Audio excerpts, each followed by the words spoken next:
Welcome, and let's first talk compliance. I'm Katherine Short, Partnership Marketing Manager at First Healthcare Compliance. Thanks for tuning in. You can follow First Healthcare Compliance on Twitter at FirstHCC or on Facebook and Instagram at First Healthcare Compliance or hashtag FirstTalkCompliance. On today's episode, I'm talking to Gavin Baker, President of Baker Labs. Gavin has spent his entire career in digital marketing.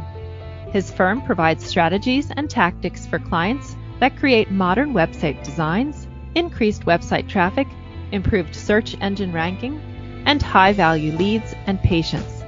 Before starting Baker Labs, Gavin ran social media marketing, Ruby Tuesday Incorporated, and was the CEO of e-commerce startup. Gavin additionally is an instructor in social media at the University of Tennessee. So Gavin, welcome to First Talk Compliance. Thank you so much for being here. Oh, I'm looking forward to this. This is great. Thanks for having me. Oh, thank you. I'm looking forward to it also. I know our listeners often have so many questions about marketing and social media. I know it can be pretty daunting, and I'm so glad you're here to get this discussion going. Happy to be of help. So let me ask you, getting started, if a practice was only going to do one thing to market, what should they do? Yeah, that's a great question. In some ways, it's a loaded question.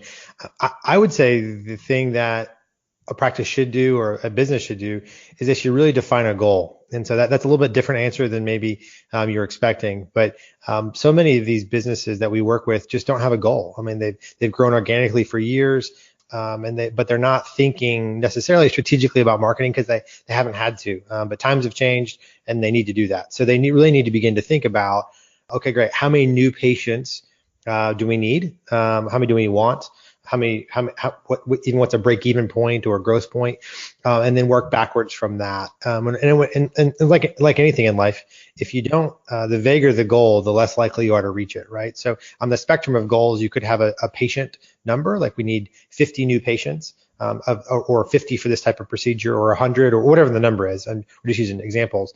Another goal could be something a little bit looser, like we need increased kind of awareness for a certain type of procedure we're doing, or a certain the new doctor we've added. That's an option that's kind of a little bit looser. And then the final is really more like we just need we need to be better known, and that's really hard to track. So it's really hard to know how much money to put towards that. Is it really relevant? Are you accomplishing the goals?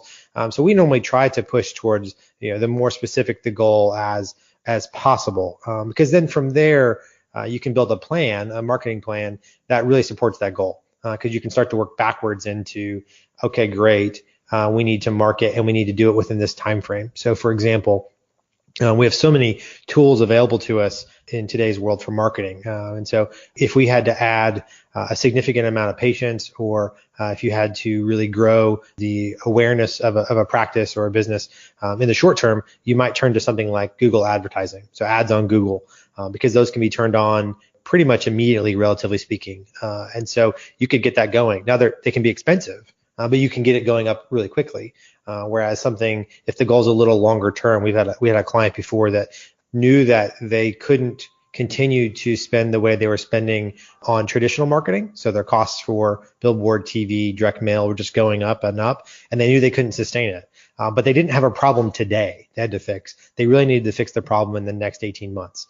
And so we were able to come in with some different strategies that helped. And so really every situation is different, but I guess I would say there's two things. If practice is only going to do one thing to market, the first is they should define the goal of what they want to accomplish. And the second is that they should just start. They should do something and get started. What is one of the most common mistakes, or a very common mistake that you see in medical marketing? Yeah, the most common mistake that we see is with practices that market is, and this is really more of a trend in healthcare overall, is they're not necessarily taking the view of the patient from a marketing perspective. And let me unpack that a little bit. So most of the practices we work with, and many doctors to some degree even, have the view that, and I think historically it's been true, you opened a practice and patients came and saw you. And in today's world, that just doesn't happen quite as much. We talk to practices all the time that they've been doing what they've been doing for the last 10, 15, 20 years, but the results aren't the same anymore. And we know that healthcare is changing across the board with reimbursements, with just all of those different changes from insurance to the government side of it. And so it's a changing landscape.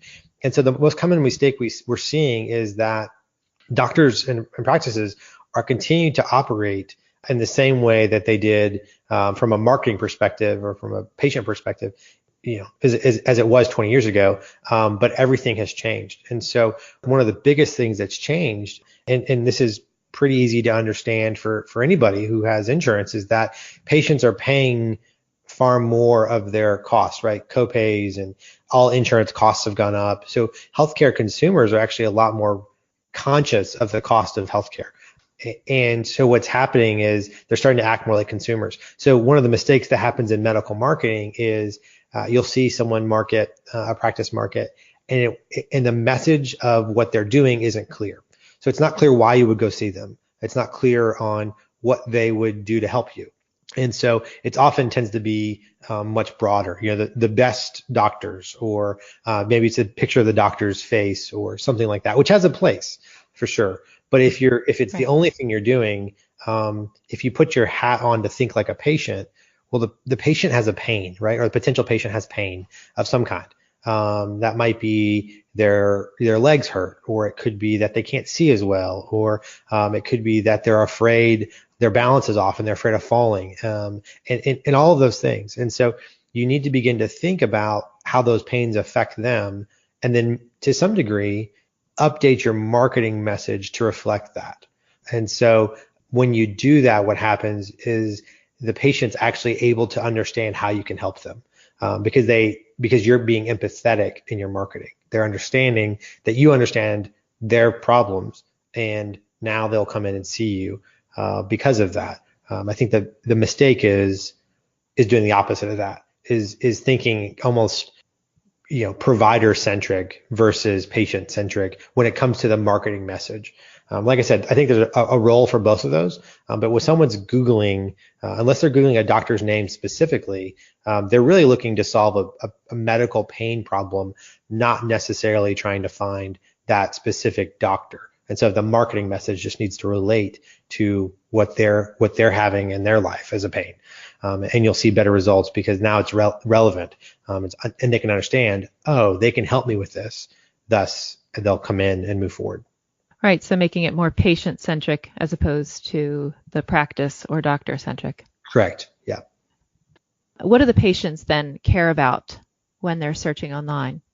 Yeah. So patients care about a lot of things when they're looking. There's some statistics that we've pulled. We keep track of kind of what's patient behavior look like. We regularly review them. There's a report from Pew Research, which is their reports are always a little bit time laggy from a technology perspective. But this report basically is a couple of years old, but it says that over 60% of U.S. adults look online for health information about themselves and medical conditions, about symptoms. Actually tends to be most surprising to most people about patients is, particularly those in the medical community, is that 42% of individuals who view health information are looking for reviews and referrals as it relates to their treatment. And so they're actually going and looking to figure out, who should I go to? How should I treat this? What can I learn about? But as part of that, they're going and looking at reviews, and they're saying, okay, I'm making a decision as a consumer. Do I want to go to the practice that doesn't have any reviews or only has a handful of reviews and they're negative? Or do I want to go to the one that seems like patients pretty happy at? I always look at the reviews before. If I'm looking for a new practice or a new doctor, I'm always looking at the reviews. I always do. Yeah. And there's tons of research that supports that. What's probably the most surprising thing is most people in the medical community don't look at reviews because they have a little of an insider's take, right? Mm-hmm. And so they tend to then take that as a view to say, no one's looking at reviews, or reviews don't matter. And that's actually completely opposite.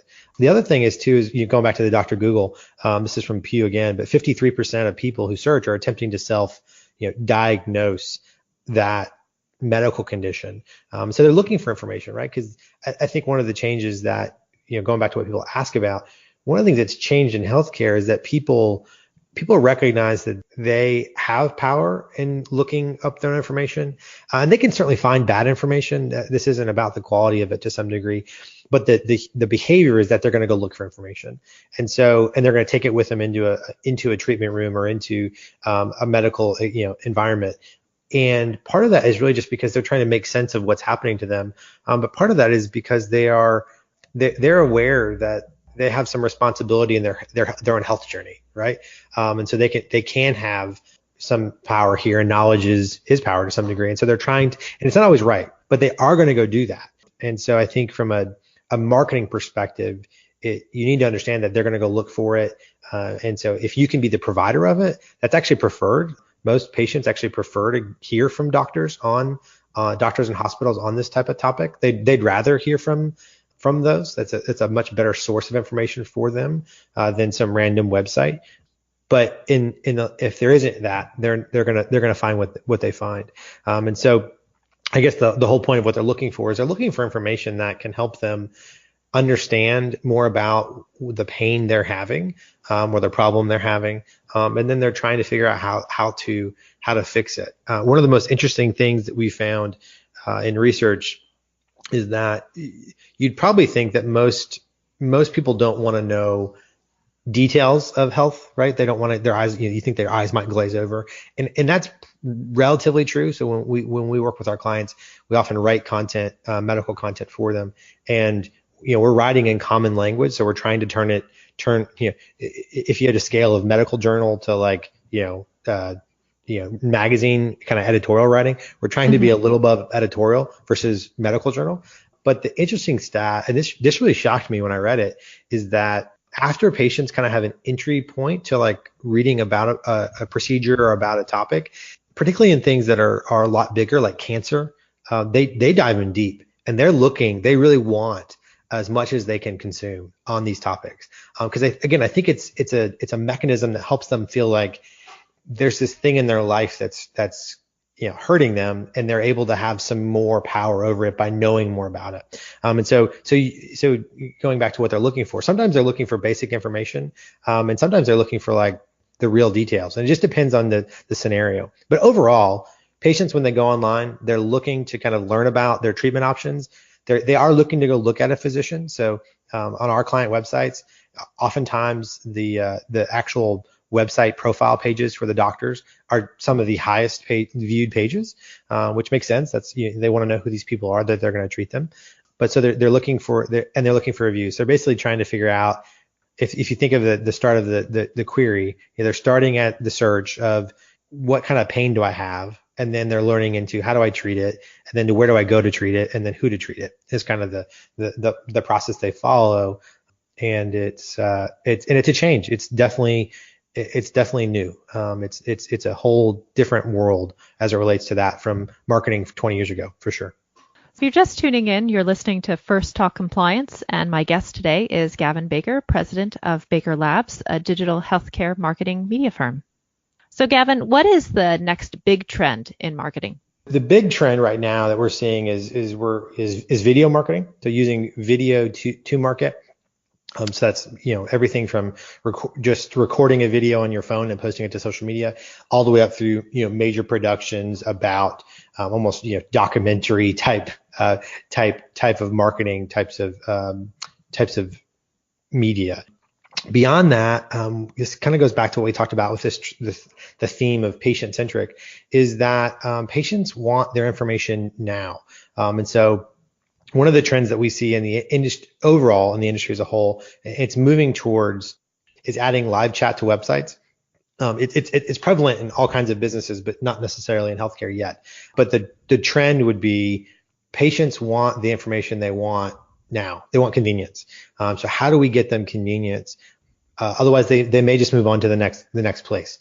And so the trend there would be, from a technology perspective, would be how do we provide them that information? Whether that's answering the phone faster, whether that is not putting somebody on hold for a long period of time or at all, or just as simple as having something like live chat where their questions can be answered. And the trend that's making this a little bit easier, Catherine, is that there's an aspect of technology called AI and AI in a live chat scenario can often answer common questions as a human would, but without actually having to have a human man that live chat. So the phrase in the industry is a bot. And so the bot can auto reply based on a framework. And so, a common question might be, what are your hours?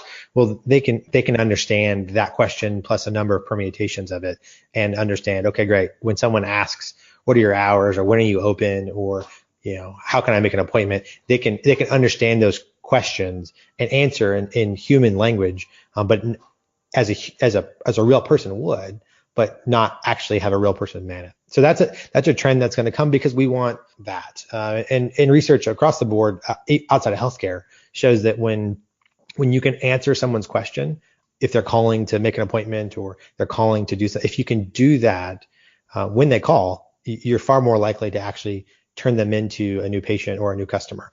Otherwise, they will move on to the next thing, the next service, the next business, or maybe they won't do anything at all. But it's a missed opportunity either way. And so basically, it's the trend really is how do you get convenient with what you're doing towards marketing? So I have a question for those who are starting to get into their marketing. What is the difference between SEO and PPC? Yeah, great. Let me go ahead and define what those are. So the acronym SEO stands for Search Engine Optimization, and the acronym PPC stands for pay per click. The other phrase that's similar to pay per click is cost per click, which is CPC. And just to define them really quickly, if you think about going to Google, let's use Google as an example. They're about 82% of the search market's Google. So you go to Google and you see the box and you're going to type something in there. When you type something in and you get a series of answers, you're going to have ads that people have placed, which is pay per click. So people are going to pay every time someone clicks that ad. So let's just use optometry as an example. You're an optometrist, and someone Googles eye doctor, or you're in ophthalmology and someone Googles eye doctor near me. There's going to be ads that show up. Though when someone clicks that can cost anywhere between $2 to $8 when someone clicks that. So that practice pays for that person who clicks. The other side of that is what's called search engine optimization. Search engine optimization is where you want your website and website pages to rank for different search terms and search queries. And so those are the links in the middle part of a Google page that's further down. And so the ads tend to be top and bottom, depending on your browser. They can also be on the right, and then the organic queries are nestled in the middle. The key difference here is that you don't pay when someone clicks the organic query. So when they click the link that says someone Googles eye doctor near me, and they click the first link the person doesn't pay there. They pay for the ads. So that's the biggest difference. In terms of a marketing tactic, both are important. And it really depends, going back to that goal setting, which one you accomplish. So we actually recently met with a practice that said, hey, we need SEO help. And we did an audit for them and basically gave them some results that said, hey, you're kind of in some fragile territory. So our recommendation is you do these things to improve your SEO. However, if that could take 6 months before you see any kind of an impact, if that's too long for your needs, then we would actually recommend a combination of SEO and advertising. Because the example I gave to them, which I think is pretty fitting, it's kind of like SEO is kind of like going to the gym a little bit. The reason a lot of people quit going to the gym is because they don't see results. But the reason they don't see results is because they don't stay long enough.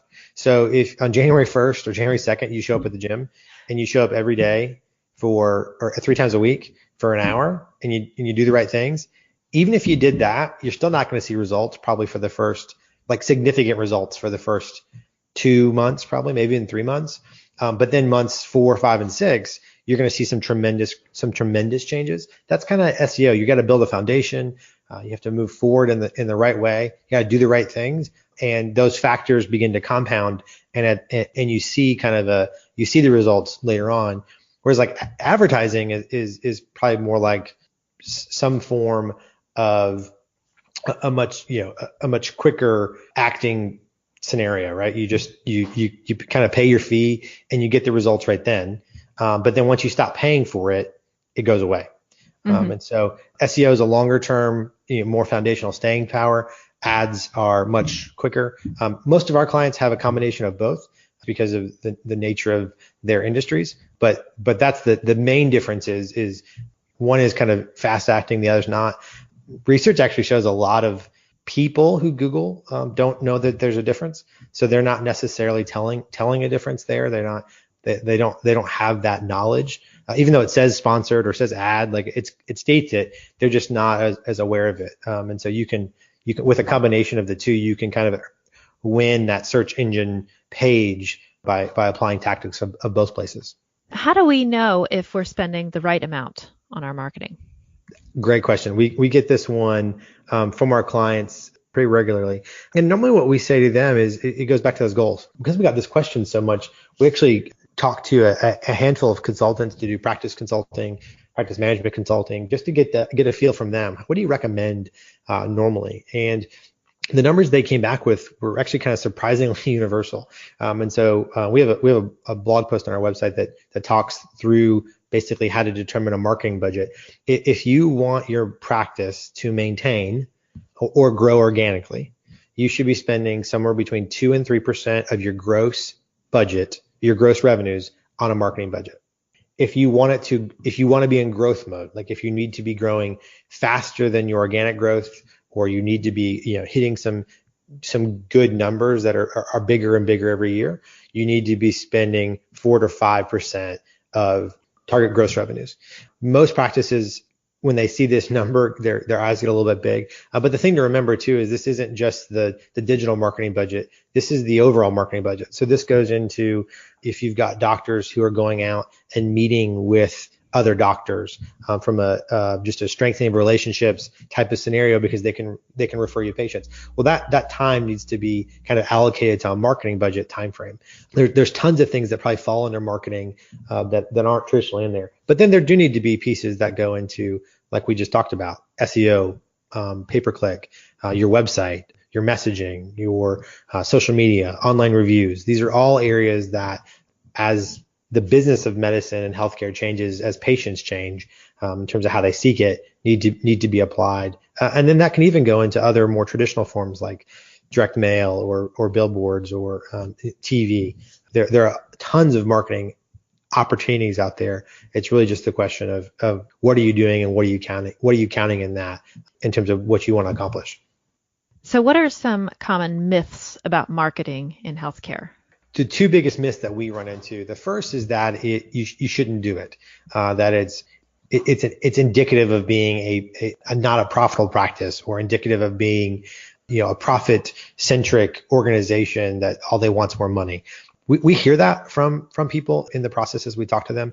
And again, I think those have traditionally been views that were industry specific or carried through the industry. A doctor opened a practice and they felt it was the right patients would seek them out and you shouldn't have to market. May have been true 30, 40 years ago. I do think things have changed, and it's not the same as it once was. And patients, again, don't view it that way. I don't think if they see the marketing from your practice, they don't view it as is kind of the furniture store closing this weekend, everything is 50% off. That's what I think practices sometimes think of when they think of marketing and advertising. And that does look like they're going out of business. We would never recommend a practice advertise that way. But what we would recommend is they begin to find ways to communicate with patients and potential patients who have problems, have symptoms, have conditions that they can treat. And really in some ways, the more you market, the more patients you see, which is the more people you help. That's a driver for a lot of them. So the myth there though is we shouldn't do it. It's not okay to do it. But if you look at some of the practices inside of healthcare, like med spas, the aesthetics all market when it comes to plastic surgery and dermatology, dentists and practices like that market. And the reason they market is because it's, as patients really, if you think of a medical practice, they're paying for that, so they're choosing who they go to. As healthcare, the trend carries forward as we as patients start to spend more of our own money directly on care versus through healthcare insurance. We're going to begin to see that same trend happen more and more. Patients asking, well, do I really need to do that? Where do I go for this? What does it cost? And at the practices we work with already see a rising trend of people asking those questions because it's coming out of their pocket versus it coming out of necessarily, being an insurance type of scenario. So the myth there, though, is that you don't need to market or it's bad to market. I think another myth that we often run into is you do it once. And that's not true. The myth is that, putting up a website, we built a new website 10 years ago.